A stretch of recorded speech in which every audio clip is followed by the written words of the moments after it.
दोस्तों नमस्ते। एक शेर याद आता है, मैं तो चाहता ही था कि वो बेवफा निकले, उसे समझने का कोई सिलसिला तो निकले।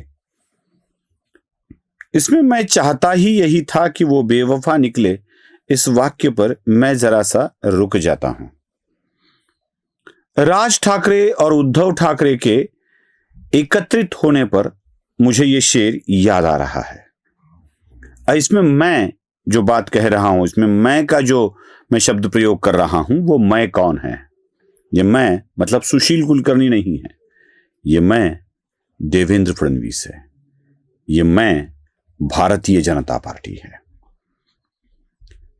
याद है आपको, मराठी में भाऊ तोरसेकर ने एक वीडियो किया है और उसमें कहा है कि मनसे हो या उद्धव, ये दोनों के दोनों भारतीय जनता पार्टी के इशारों पर नाच रहे हैं।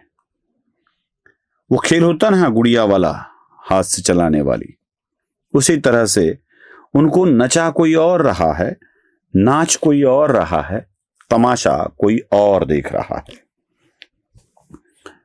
मुझे आपको कुछ चीजों की याद दिलाना आवश्यक है। आपको याद होगा कि राज ठाकरे ने एक वाक्य कहा था भरी सभा में, जब राज ठाकरे बिना समर्थन, लोकसभा में तो उन्हें बिना शर्त समर्थन दिया था बीजेपी को, लेकिन विधानसभा में वही समर्थन हटा लिया और उसके विरोध में काम करने लगे। चुनावी जीत के बाद राज ठाकरे ने एक अहम मुद्दा उठाया था और वो मुद्दा था कि क्यों महाराष्ट्र में महायुति को बम्पर जीत मिलने के बाद भी महाराष्ट्र के किसी भी शहर में आनंद व्यक्त नहीं हुआ। राज ठाकरे को कहीं आनंद नहीं दिखा, क्योंकि अजित पवार, एकनाथ शिंदे और देवेंद्र फडणवीस की पार्टी भारतीय जनता पार्टी को 2/3 से भी ज्यादा सीटें मिली थी। विपक्ष बिल्कुल खत्म होने की कगार पर था, लेकिन राज ठाकरे को यहां कहीं भी आनंद दिखाई नहीं दिया। चलो मान लेते हैं राज ठाकरे की थोड़ी सी बात को, कभी कभी राज ठाकरे की बात को भी मानना पड़ता है। मैं यही वाक्य राज ठाकरे को याद दिलाना चाहता हूं। जब राज और उद्धव की एकत्रित होने की प्रेस वार्ता हुई तो उसके बाद महाराष्ट्र में कहीं आनंद व्यक्त हुआ? मतलब बच्चे के डिलीवरी के वक्त जनने वाली जननी यानी माता को पीड़ा हुई और बच्चा जन्म देने वाली जो होती है औरत, जो संभालती है, जिसे सुईन कहा जाता है मराठी में, उसको आनंद हुआ। मतलब मीडिया एक आनंद व्यक्त कर रही थी और वो कह रही थी कि बस अब महाराष्ट्र में, मुंबई में दिन पलटने वाले हैं, अब अच्छे दिन आएंगे विपक्ष के लिए। इसके अलावा महाराष्ट्र की राजनीति में मनसे या शिवसेना, इन दोनों पार्टियों में कहीं आनंद की लहर दिखाई दी? मतलब पुणे में इक्का दुक्का जगह छोड़कर, वो भी वसंत मोरे था इसलिए, या मुंबई में कहीं जहां प्रेस वार्ता हुई वहां की जगह छोड़कर, बांद्रा में मातोश्री और दादर में शिवतीर्थ का परिसर छोड़कर, कहीं ऐसा आनंदोल्लास मनाया गया जहां कार्यकर्ताओं को लगे कि अब असली ताकत मिली है? कहीं भी नहीं। बल्कि हुआ उल्टा। कई लोग मनसे, सेना छोड़कर बीजेपी या शिंदे के पास चले गए। कई लोग चले गए। उसी दिन तुरंत शाम तक ये खबर चलते चलते मनसे के टूटने की खबर भी चलने लगी। जो था वह भी निकल गया। मतलब अगर नदी के अंदर हाथ में पानी और रेती भर के हाथ उठाया जाए और उठाने के बाद पता चलता है कि हाथ खाली हो, ऐसी स्थिति राज ठाकरे के लिए आ गई। क्यों ऐसे हुआ? जैसे राज ठाकरे को महायुति की सत्ता के वक्त कोई आनंद दिखाई नहीं दिया था, वैसे शिवसेना और मनसे के मनोमिलन के वक्त यह आनंद क्यों नहीं दिखाई दिया? क्यों मातम था? क्यों मातम था? कहीं भी किसी भी जगह इसको सही तरीके से नहीं लिया गया। ये क्यों हुआ था? क्या मराठी का मुद्दा अच्छा नहीं था, या उद्धव के साथ राज, या राज के साथ उद्धव लोगों को अच्छा नहीं लगा? जरा ठीक से समझना पड़ेगा। अब आते हैं उस शेर पर जो मैंने आपको पहले सुनाया था। शेर था, मैं चाहता ही यही था कि वो बेवफा निकले, उसे समझने का कोई तो सिलसिला निकले। राज ठाकरे मोदी बीजेपी की साथ छोड़कर उद्धव के साथ चले जाए, ऐसा कौन चाहता था?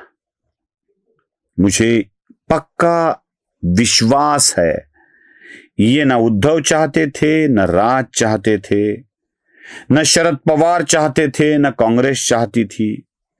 क्योंकि कांग्रेस ने तो पहले ही स्पष्ट कर दिया था कि अगर हम तो राज तो क्या उद्धव के साथ भी नहीं जाने वाले हैं। कई नेताओं ने यह कहा था कांग्रेस के, और कांग्रेस के शीर्षस्थ नेताओं ने भी इसकी तरफदारी करते हुए कहा था कि हाँ, हम स्वतंत्र लड़ेंगे, अन्य मित्र पक्षों के साथ लड़ेंगे। जो शरद पवार खुद हाँ ना में थे, उन्होंने कहा कि मेरे लिए सारे पर्याय खुले हैं। मतलब शरद पवार भी नहीं चाहते थे, कांग्रेस भी नहीं चाहती थी, यहां तक कि खुद राज भी कितना चाहते थे, खुद उद्धव भी कितना चाहते थे, इसके ऊपर भी आशंका है। तो ये हो ऐसे किसे लगता था? बस एक ही व्यक्ति था महाराष्ट्र की राजनीति में जो उद्धव के साथ राज चले जाए ऐसा उनको लगता था। याद कीजिए राज ठाकरे का वो भाषण। 5-6 जुलाई का दिन था। मराठी मुद्दे के लिए राज ठाकरे वर्ली डोम में एकत्रित थे और उन्होंने राज ठाकरे ने यह स्पष्ट तौर पर कहा था कि हम दोनों अगर एकत्रित हुए हैं तो इसका कारण और श्रेय जाता है देवेंद्र फडणवीस को। मैं उनका धन्यवाद करना चाहूंगा। तो कौन चाहता था राज उद्धव एकत्रित आए? बस देवेंद्र फडणवीस चाहते थे राज और उद्धव एकत्रित आए।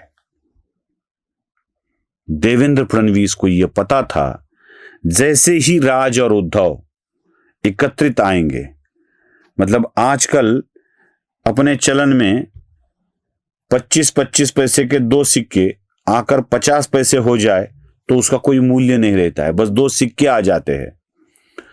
2 खोटे सिक्के भी एकत्रित कर लिए या 10 खोटे सिक्के भी एकत्रित कर लिए तो उसका कोई मूल्य नहीं रहता है, बस संख्या रह जाती है। 2 सिक्के, 5 सिक्के, 10 सिक्के, इसके अलावा उसका मूल्य नहीं रहता है।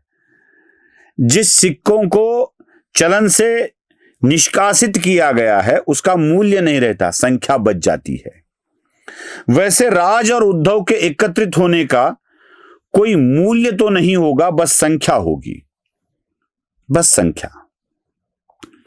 और इसके कारण कई लोग उद्धव से दूर चले जाएंगे, मसलन कांग्रेस, मसलन एनसीपी, और चले भी गए।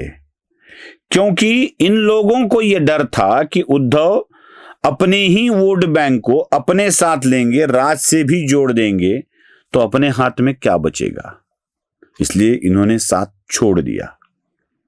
अब आपको यकीन हो रहा होगा कि कांग्रेस और एनसीपी उद्धव का साथ छोड़ दे, राज उद्धव के साथ आ जाए और यह चुनाव ट्राई कलर 4 कलर हो, यह तो बीजेपी चाहती थी और वही हो गया। यह उस नजरबंदी का खेल है, यह ऐसा सम्मोहन का खेल है, राजनीतिक सम्मोहन का खेल है जिसके शिकार उद्धव हो गए हैं और जिसका साधन राज ठाकरे थे।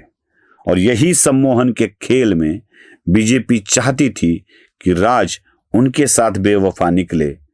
अगर कोई बेवफा किसी वफा के साथ चली जाए तो जो वफा वाले थे उसके साथ वाले वो भी उसे बेवफा समझने लगते हैं और वो दूर चले जाते हैं।